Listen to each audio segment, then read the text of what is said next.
कुछ दिन रख कर अपने धाम में लौटा देना है मेरे राम। कुछ दिन रख कर अपने धाम में लौटा देना है मेरे राम।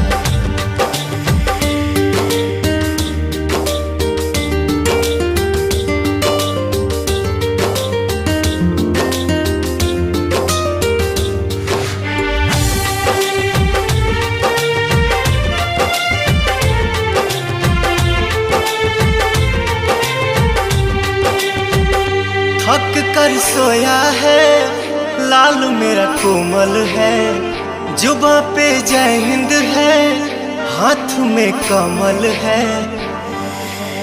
जूझने का मेरा इरादा न था, मोड़ पर मिलेंगे